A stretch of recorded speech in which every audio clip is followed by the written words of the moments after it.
to say a word to these, your children. For we've come so far, and we have dealt with so many trials and tribulations that continue to hinder us each and every day. And Father, if it be fitting for you that you allow their ear gates to be open and their eye gates to see you as I stand before you now, as humble as I know how. Thank you for those who saw fit to come and worship in your house of praise. That these words, Father, I really don't know what else to say to you, but thank you. Thank you. That's it. That's it. Thank you, Jesus. Carry us now a little higher in your word. Thank you, Lord. And we'd be so happy to give you all the honor and the glory. In Jesus' name. In Jesus' name. Amen. There is a word that comes on high. And if you have your Bibles, if you would stand with me in the presence of the Lord and turn to the book of Job. All right. The first chapter. And I'm going to read 1 through 8.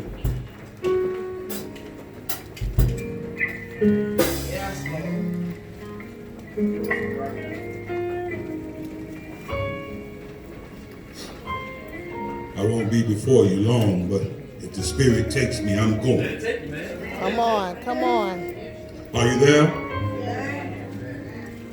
The Bible says, verse 1, there was a man in the land of Uz, all right, whose name was Job. And that man was perfect and upright, and one that feared God and eschewed evil. And there was born unto him 7 sons and 3 daughters. His substance also was 7,000 sheep and 3,000 camels and 500 yoke of oxen and 500 she-asses and a very great household. all right. So that this man was the greatest of all the men of the East. And his sons went and feasted in their houses, every one this his day, and sent and called for their 3 sisters to eat and to drink with them. And it was so when the days of their feasting were gone about that, Job sent and sacrificed them, and rose up early in the morning and offered burnt offering according to the number of them and all. For Job said, it may be that my sons have sinned and forced God and cursed God in their hearts. Thus did Job continually. Verse 6. And hold this one. Now there was a day when the Son of God came to present themselves before the Lord, and Satan came also among them. All right. And the Lord said unto Satan, whence comest thou? Then Satan answered the Lord and said, from going to and fro in the earth, and from walking up and down in it. Verse 8. And the Lord said unto Satan, hast thou considered my servant Job? Yes. That there is none like him in the earth, a perfect and upright man. All right. One that feareth God all and right. sheweth evil. All right. If you would turn to your neighbor and help me introduce my text by saying, neighbor, neighbor, oh neighbor, oh neighbor, down but not out. Down but not out. If you would turn to your next neighbor, because you might not have heard that one. Say neighbor, neighbor, oh neighbor, oh neighbor, down but not out. Down but not out. You may be seated. Teach, Thomas. If I may, just for a minute. If I may talk to you for a minute about a man called Job. All right. The Lord says he was a man that was blameless. He was righteous and He shrewd evil. All right. I want you to understand that you too have these traits. All right. But there are traits that are hard for you to deal with and live up to. All right. I can see that in the beginning of this text, Job had everything going on.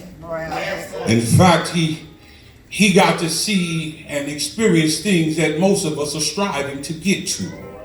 He had the righteous and the lifestyle that we long for. All right. In fact, he had it all.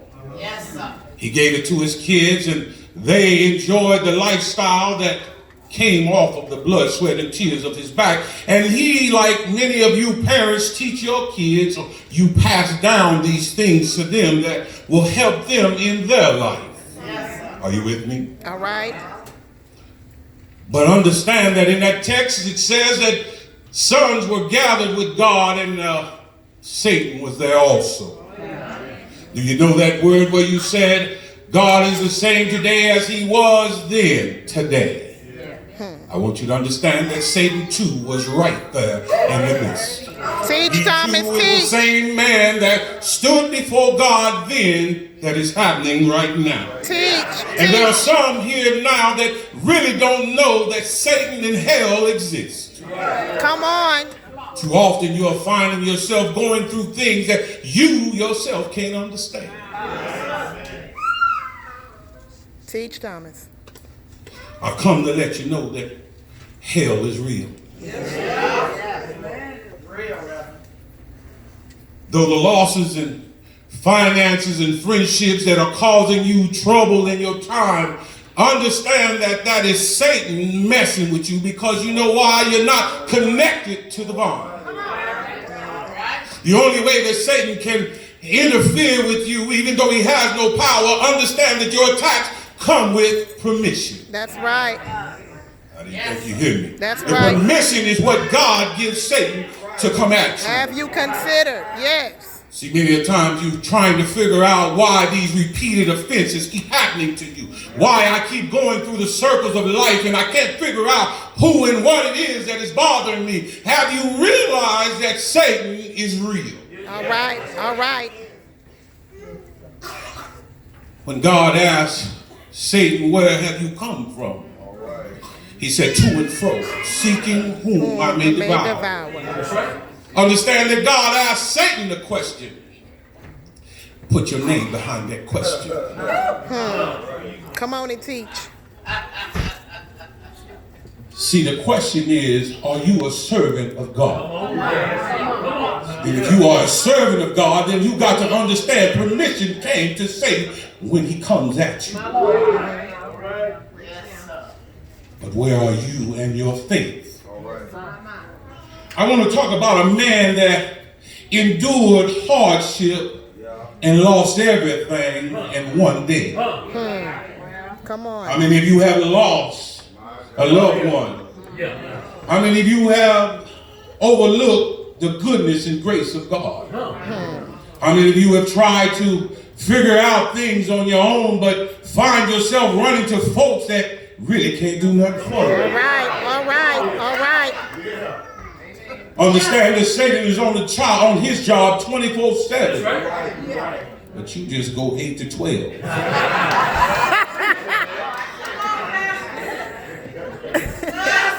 Come on, Thomas.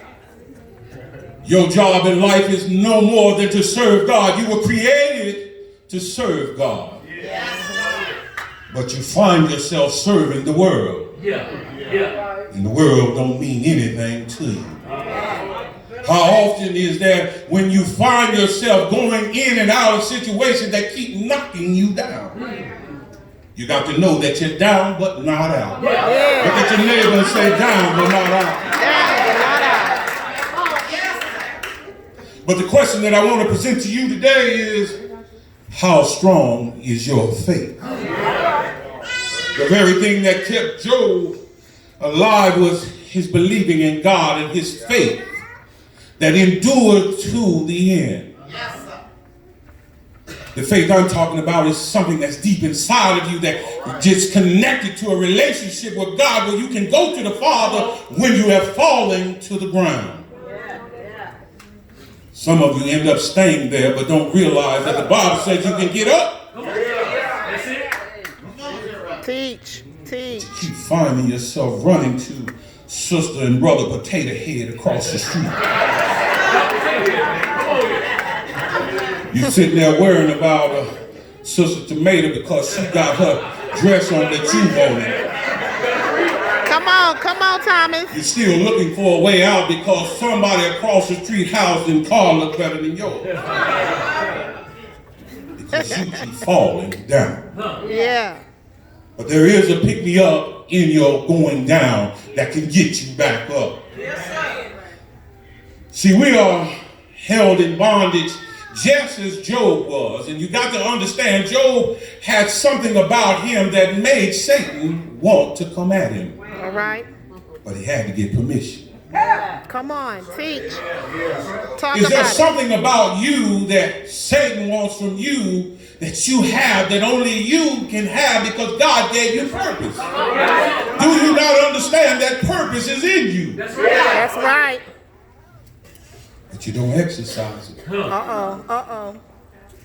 Come Can I on. be real with you for a minute? Be real. The only reason why Satan comes at you is because you're not grounded. You have no fight in you when this right here says that put on the full armor of the Lord. See, Job had on the full armor of the Lord when Satan came at him. God said, have you considered my servant Job? Come on, Thomas. Are you a servant? Because if you're not, you already belong to Satan. Teach now. Teach. If we would only take a minute to just read our Bibles, we may be able to understand the words that are going on in this book, in this text. See, I'm talking about something that took place that happens to you daily. Satan removed everything that was given to him that he worked hard for. Yes. But when he asked God, if you would just take that hedge of protection away from him, I'll make him curse the day he was born. How many times have you looked in that mirror when you're crying and you're down and you're broke, busted, and disgusted and you have no way to make it, you curse God? All right. Do you realize that when you hit rock bottom, you're not out of the game? Do you realize who is the Alpha and Omega, the beginning and the end? He has the last say. But I don't think you get me. You can't praise God only on Sunday. Now you're talking. Talk good. Monday through Saturday, you were in and out, hoorah, drinking, smoke, crawling out a window. That's right. I'll be real with you for a minute. Be real, Thomas. Don't get mad at me.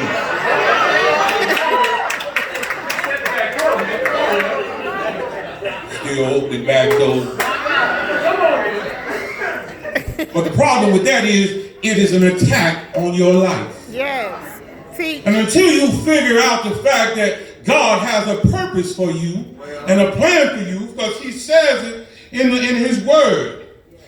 Isaiah 55 and 8, 9. For my thoughts are not your thoughts, my ways are not your ways. But you got to understand that God said, I have a purpose for you, to prosper you, not to harm you, but... Come on. Yeah. Teach. Yes, sir. Talk, sir. If I get into this text just a little bit further, and if you take the time to go home and read this word, he says, you will show yourself approved, and he'd be able to give you those things that unlocks those doors that Pastor talked about. He'll be able to close those doors that you keep walking through. He'll be able to give you those things of the heart, your heart desire, and your mind will be set free, but you keep standing in the doorway. What are you afraid of? Come on. if I get into this text with you, I want you to understand that Job Satan had put something on him so terrible that none of us would be able to endure. He put boils on his feet to the crowning of his head, and he found a piece of clay pot that he scraped himself, and then he has friends that came to him, and understand Job sat among the ashes, and I want to explain to you what those ashes really mean. Those ashes mean death. My God, teach. Teach today. You read this book, you'll understand. When Job's friends came to him and saw him from afar off, they fell down because they could not see him, and they ripped their clothes and they threw sand up over their head, and they mourned with him. The term ashes and ashes, dust to dust. Job cursed the day he was born. And he sat amongst the ashes. It's only when you realize you're down, Satan will have you down in such a way that you don't know which way to go. Am I by myself? Everybody else been in a situation where you've been down so low till you may want to kill yourself. Maybe you want to run off the road. Maybe you want to just do something you have no business doing. But I want you to know you were down but not out because God saw fit to save your life.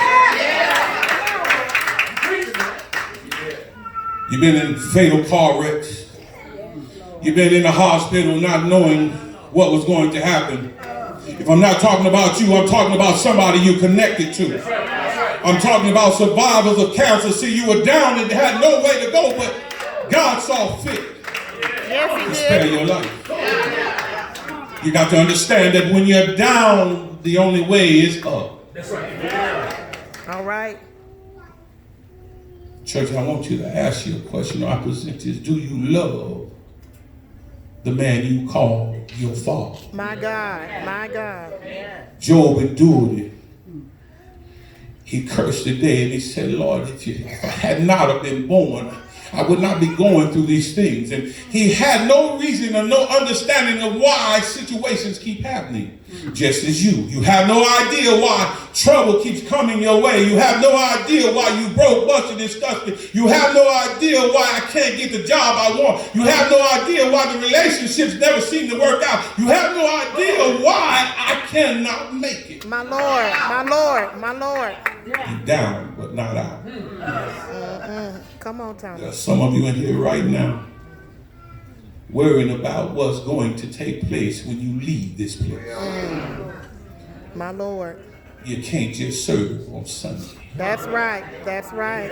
You need to get a relationship with God. Thank you, Lord. I can assure you that if you get a relationship with God, all of your problems will go away.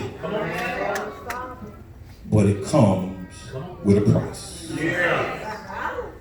Many of you will see one good day, maybe two, and you think you got it going on. There it is. There it is. But when the tables turn on you, you're cursing. But he give you grace. Help us, Lord. Help us, Lord. Help us, Lord. Help us. Help us. I need you to understand that friends will let you down. Yes, they will. Absolutely. Job had two friends that came to him, three that came to him, and they sat with him for 7 days. And I found this interesting because they didn't say a word for 7 days. My God. When we got somebody that's down and out, we just call or stay at home. We never check on them. We don't worry about them. But when the tables are turned, you're looking for all of your friends. Come on. Come on. How many of you have true friends? Because see, these friends begin to blame Job as if he had sinned against God. Job says, the Lord giveth, And the Lord taketh away. See, you got to understand that everything that you have is not yours. That's right. That's right. You still got that I in me. I in me. I did that. Come on, Thomas. Talk. I made that. Talk, Thomas. I gave you that. Job kept his mouth quiet too. But in the midst of his storm and sitting in the ashes wanting to die and realizing that time was on his side, because you got to imagine sores from the soles of your feet to the crowning of your head, you really can't move. And you get a cut and you ready to run to the doctor like you about to have surgery. But you got to understand that Job was going through. The Bible says there's nothing new up under the sun. So everything that took place then is taking place with you now. Yes. Everything that you're going through has already been repeated several times. But the one thing that you fail to see in all of that is the relationship with God. Yes, absolutely. You got to get your house in order. In order. Thank you, But Lord. there are three things I want to throw at you before I really take my seat. Yes, sir. Something that we have to deal with, and things that we go through, and things that will make us stronger, and things that we continue to endure, and things that will help us. That first thing is pleasure. Life gives you, God gives you pleasure because he gives you jobs, he gives you cars, he gives you a better home, a better life, a way to raise your kids, but he never forsakes you when there's nothing. He finds a way. You serve a God that is able. Job knew God was able. Job never gave up on the fact because he realized that where it came from.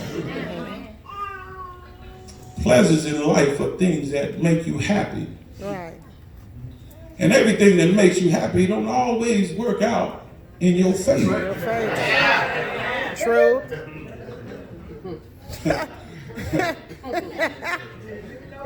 Teach, Thomas. But when they're good to you, they're good to you. They good when they good. But why is it that we just say thank you, Jesus, one time and go on about our business? But grace is every day. Yes. As long as you are above ground. That's right. That's right. God allowed Job to see his family grow. He allowed his family to prosper in his hard work, and he allowed the pleasures of growing up and teaching them how to enjoy life. We struggle to teach our young folk the pleasures of life. Come on. Because our young folks are grown folks. My God. And Say the that grown again. folks are teaching older folks. And the pleasure you sharing with your child, You saying something. You saying but in the something. wrong way. You saying something. You saying something. Everything about pleasure don't always work in your favor. That's right. That's right. After pleasure comes pain. Have we all felt that before? Yes. See, one day you could be joy riding on your way to Dallas and to the mall because you got a pocket full of money. And out of nowhere, here come that speedboat jumped on the highway and sidewined you. And now you in the hospital. You got to know that you are going to enjoy good, then you're going to have some bad. That's right. Yes. Job was taken from the top to the bottom. See, when the bottom hits you where you never thought you would be, Teach. who do you turn to? But I gotta tell you, in your pain, you can't call and act as if God is a genie lamp where you can rub it and he pops out and gives you wishes. Talk here. See, the thing about that right there in that pain, it's only then when you call on him when you want something. Listen. Listen. What about when he's already giving it to you? Even in your pain, he's still giving it to you. Right. We don't give him the honor and the glory he so rightly deserves. And lastly, I want to talk about prayer. All right. Talk about it. You got to have a prayer life. Got to. Got to. The only way you and I will ever be able to survive this world is through a prayer life. That's right. It is your connecting source to the Master. We don't use it. See, when we pull out our phones and dial that number up to heaven and you get that busy signal, you turn your phone off. You call somebody else and you still get that same busy signal. But you got to know that when you reach out to God in your prayer life and he doesn't answer, there's a number that he can call back because it left it on the monitor. He died. He may not come when you want him. Come on. He may not answer when you called on him. It may not happen the day you asked for it. Come on. But through your life, he's going to give it to you. That's right. But you can't receive it if you're not connected. If you're not connected. Are you a child of God? Are you a servant of the Master? Are you connected to the Father? Yes. He is your source. He is all that you will ever need and all that you will ever want in life. But you keep playing with God. Job understood this. Job realized that if he held on to his unchanging faith in God, that he knew that everything would work out for his good. But if you start to read the text and you get further down off in it, you'll realize that everything that Job lost, he got double for his trouble. Have you realized that if you would put away childish things and surrender yourself unto the Father, that you too may have that double for your trouble? Now, as I begin to end this, I want you to understand that God is the way and no other way. Yes. Friends will leave you. Family will treat you. Everything but God. He gave you something you can never take back. And that was his love. Yes. His love for his son. And his love for you. I want you to understand as I close this, you are down but not out. You serve a God that sits high and looks low. He knows everything that you're asking for before you even ask for it. He knew you in the fact that you were in your mother's belly. In fact, he gave you what you have today, and yet we don't honor him the way we need to. Come on, Thomas. Thank My you, church Lord. family, Thank you, Lord. I want you to understand. Thank you, Lord. He's not a God to be played with.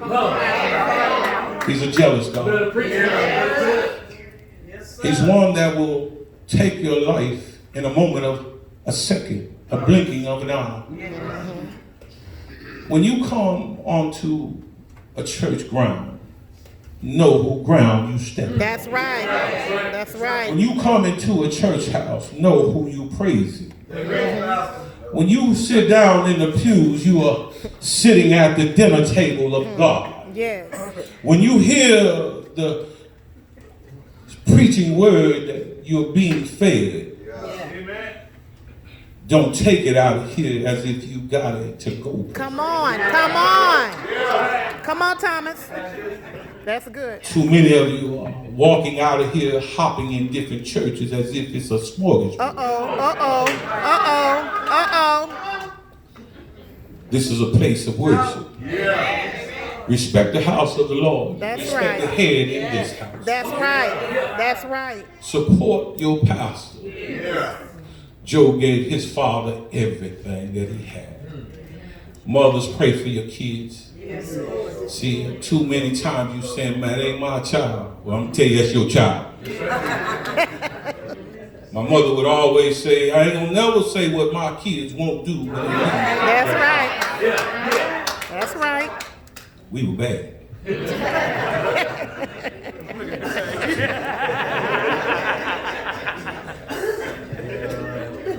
But you got to understand this text. Because Job endured just like you and I. God allows things to happen in your life so that he gets the credit. You got to know that when you're going through trials and tribulation, you got to stop and give it to God.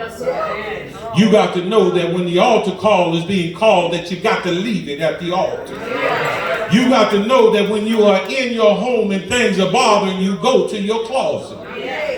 You got to know that he is with you. He said, I never leave you nor forsake you. How is it so then that we can remember and quote all of these things and yet not apply? Wow. He's too good for you to just look over him. He gives you things you don't even realize. Life. And more abundantly. Come on.